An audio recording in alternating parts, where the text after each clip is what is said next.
Bienvenidos a Librolandia. Hoy nos vamos a sumergir en una de las obras, fundamentales de la literatura universal, la Divina Comedia, de Dante Alighieri.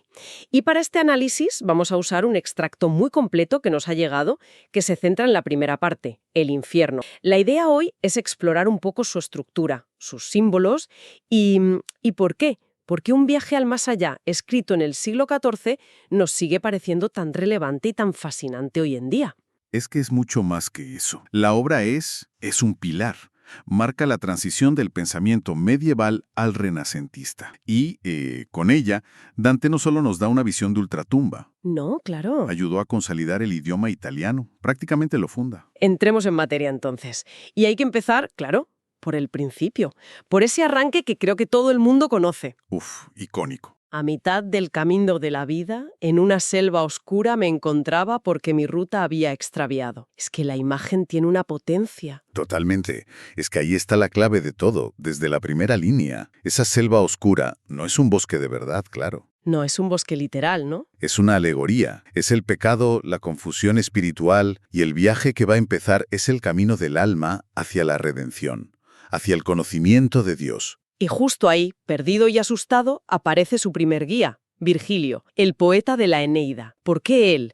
¿Por qué elige Dante a Virgilio? A ver, Virgilio representa a la ración humana, la sabiduría clásica. Es lo más alto que se puede alcanzar sin la fe divina. Vale. Por eso es el guía perfecto para el infierno y el purgatorio. Son reinos donde la lógica, la observación, pueden entender la naturaleza del pecado, de la penitencia. Pero claro, luego necesitará otra guía. Beatriz, la gracia divina para el paraíso. Exacto. Pero para empezar necesita la razón. Y una de las primeras cosas que nos enseña esa razón es que el infierno de Dante no es un caos de fuego, sino que tiene una estructura meticulosa. Implacable. Sí. La inscripción sobre la puerta ya te lo avisa. En el canto tercero. Por mí se va hasta la ciudad doliente. Dejad los que aquí entráis toda esperanza. Es que es una declaración de principios, y el principio fundamental es el contrapaso. El contrapaso. Sí, es una especie de justicia poética. El castigo se corresponde, simbólicamente, con el pecado que se cometió en vida. Por eso el infierno es una jerarquía hacia abajo. Cuanto más profundo, más grave es el pecado. Pasando de la incontinencia a la violencia y, al final, al fraude y la traición. Justo, porque implican un mayor uso de la razón para hacer el mal. Y de ahí salen imágenes que son, imborrables. Por ejemplo, los lujuriosos en el canto quinto.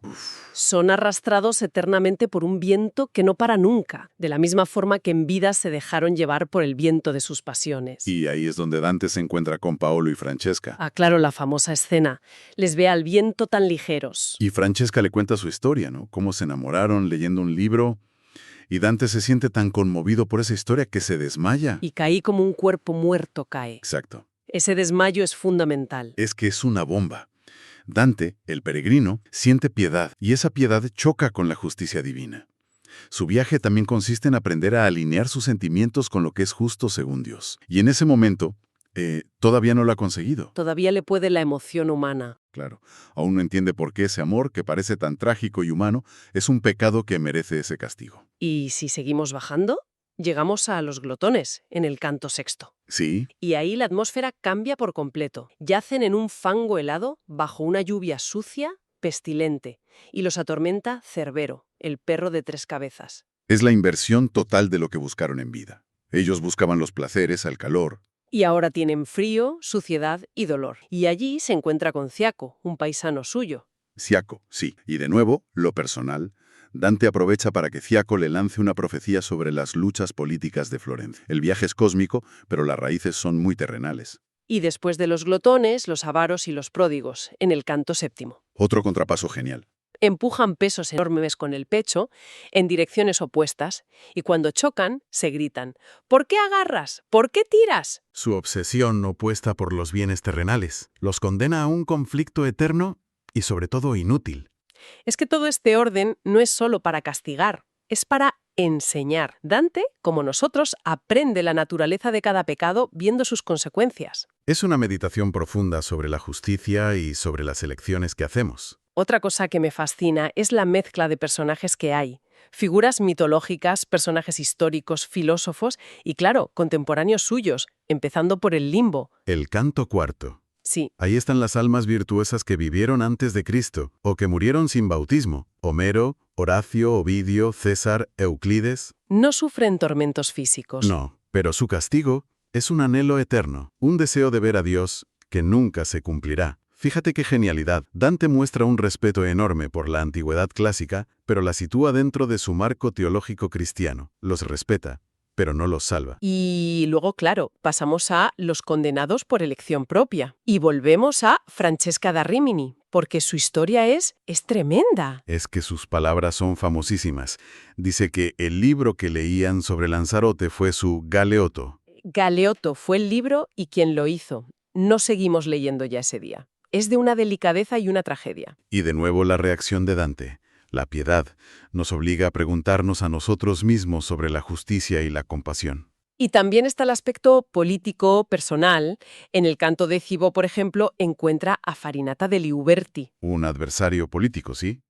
Y Farinata, desde su tumba ardiente, le pregunta con desdén, ¿quién fueron tus mayores? Es que el infierno también es un ajuste de cuentas, no hay que olvidarlo. Dante está exiliado de Florencia y usa el poema para inmortalizar a sus enemigos y a sus aliados. Es una especie de venganza literaria. Desde luego, y sin precedentes. Es una forma de juzgar la política de su tiempo desde una perspectiva que él considera eterna y divina. Es casi un acto de periodismo cósmico. Y ya en los círculos más profundos, donde está el fraude, la cosa se vuelve más oscura. Pienso en Ulises, en el canto 26. ¿Qué hace Ulises tan abajo? Es una de las interpretaciones más brillantes de Dante. Para él el pecado de Ulises no fue su curiosidad. No. No, su pecado fue usar su inteligencia, su don para la palabra, para un fin egoísta. Convenció a sus hombres de ir más allá de los límites del mundo, no por un bien mayor, sino por su propia sed de conocimiento sin moral, y los llevó a la muerte. Una advertencia sobre la ambición sin conciencia. Potentísima, y que resuena muchísimo hoy en día, claro. Y así llegamos al fondo. Y el fondo del infierno no es de fuego, No. es de hielo. Es el lago helado del Cocito. Todo el calor de la pasión ha desaparecido. Solo queda el frío absoluto de la traición. Que para Dante es el peor pecado de todos. El más grave, sí, porque es un acto de pura malicia intelectual, que destruye lo más sagrado, que es la confianza. Es el antiamor. Por eso el centro del mal no es un horno, sino un congelador. Y en el centro de ese congelador está Lucifer. Pero, de nuevo, no es como nos lo podríamos imaginar. No, no es el rey rebelde y carismático de otras tradiciones, no. Para nada. Es una bestia monstruosa, con 3 caras, atrapada en el hielo, batiendo unas alas de murciélago gigantes. Y con esas alas crea el viento helado que lo aprisiona a él y a todos los demás traidores.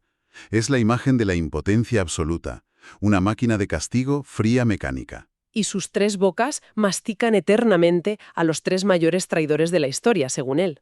Bruto y Casio, que traicionaron a Julio César, la traición al poder terrenal.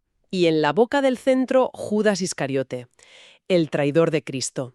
La traición al poder divino. Es el punto cero del universo moral de Dante. Bueno, para recapitular este viaje, hemos bajado desde la confusión, la selva oscura, pasando por los pecados de la incontinencia, la violencia, el fraude calculado, hasta llegar al corazón helado de la traición. Y todo gobernado por esa lógica del contrapaso, y poblado por personajes que lo convierten todo en un drama humano universal. Exacto. Y esto, quizá, nos deja con una última reflexión.